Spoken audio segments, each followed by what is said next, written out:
The scan results finished processing late into the ship's evening cycle.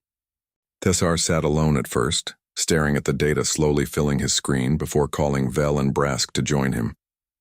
This was something they all needed to see together. The numbers were almost impossible to believe. Human bodies. According to the readings, healed wounds at a rate far beyond anything recorded in the survey's vast species database. Cuts that should have taken weeks to close were already mending within days. Internal injuries, the kind that would leave most known species permanently weakened, showed signs of full recovery in record time. Pain tolerance levels were equally strange. Where most species would lose consciousness or become incapacitated from serious injury. Human test subjects, based on Maya's voluntarily shared medical history, continued functioning, working, and even helping others while seriously hurt. Brask read through the data twice, his expression caught between disbelief and growing concern. This doesn't make sense.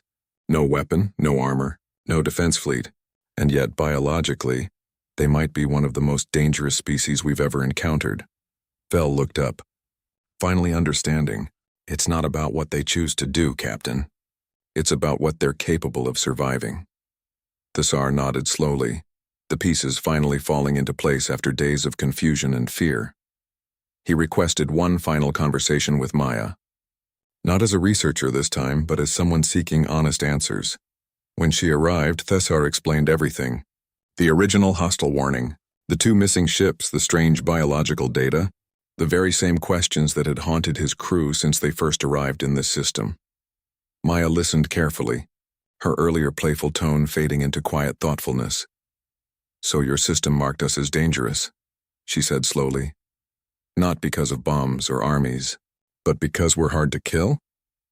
"Essentially, yes," Thessar admitted. "Our classification systems were built using known threats. Weapons, fleets, biological warfare, species that could be measured by force and power. We've never encountered something dangerous simply because of durability." Maya considered this for a long moment, then let out a small, surprised laugh. Not mocking, but genuinely amused by the strangeness of it all. "We're not trying to be a threat," she said. "We just don't break easily. There's a difference between being dangerous and being stubborn, you know. Most of the time anyway." Brask frowned slightly. "Most of the time?" Maya shrugged. "Push us hard enough, corner us, threaten the people we care about.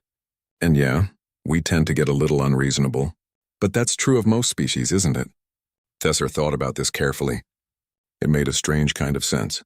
Humans weren't inherently violent or aggressive by nature, at least not based on what his crew had observed. They were simply incredibly resilient, both physically and emotionally. A species that, when faced with danger, didn't easily break, didn't easily give up, and recovered far quicker than anyone expected. To an ancient classification system built by far more fragile species, ones who might collapse from injuries humans would barely notice, this kind of durability would naturally seem like an extreme threat, not because of intent but because of sheer survivability. "So the warning wasn't wrong," Vel said quietly. "It just wasn't measuring the right kind of danger." "No," Thessar agreed. "It wasn't a warning about war. It was an old, outdated warning about endurance, something the system never learned how to properly classify." Maya glanced between the 3 aliens, her expression turning more serious now. "Look, I get why this scares you. But just because we can survive a lot doesn't mean we're looking for trouble. Most of us just want to live our lives, same as you probably." Thessar studied her carefully, weighing her words against everything his crew had witnessed during their short time here. The calmness, the bravery during the accident, the casual disregard for pain that would terrify most species. "I believe you," Thessar finally said, "but I think the rest of the galaxy needs to understand this as well, before another ship arrives unprepared like the ones before us." Maya nodded slowly, her tone now thoughtful rather than defensive. Maybe it's time someone finally got the message right. As the conversation ended, Thessar returned to his ship, carrying a far different understanding than the one he'd arrived with. Earth wasn't a battlefield, hiding weapons and warships behind a calm disguise. It was something far rarer. A quiet, ordinary world, filled with people who simply refused to break easily, no matter what life or the universe threw at them. Now, all that remained was deciding how to explain this safely to the rest of the galaxy. before fear and misunderstanding led to a mistake that could never be undone. Back aboard the Hollow Reach, Thessar sat alone in his quarters, staring at a blank report screen. Survey Command was waiting for his official findings. The truth behind the hostile warning, the missing ships, and whatever danger this system truly held. But the truth he had to report wasn't the kind Command usually expected. Bell entered quietly, sensing the weight of the moment. "Are you going to tell them everything, Captain? Even the part about us being wrong this whole time?" Thessar nodded slowly. "The truth is the truth, Bell, even if it's strange." He began typing the report carefully, choosing each word with thought. He explained the original scans, the unmistakable hostile warning, just as strong and clear as it had been the very first day they arrived. He explained the missing ships, the silence that had followed them for years, and the confusion that silence had created. Then he explained what they had discovered. Earth wasn't hiding weapons. There were no secret war fleets, no hidden armies, no orbital defense platforms preparing for invasion.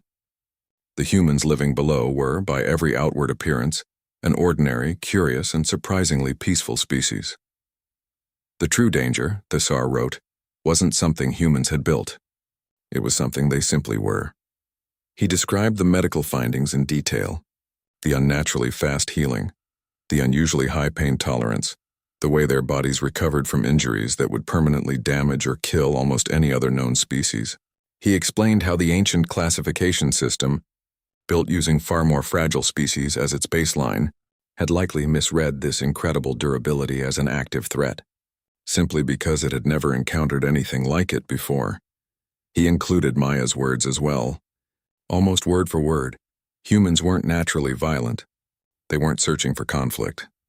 They were simply difficult to break, physically and otherwise. And like most species, when truly threatened or cornered, that resilience could turn into something far more serious.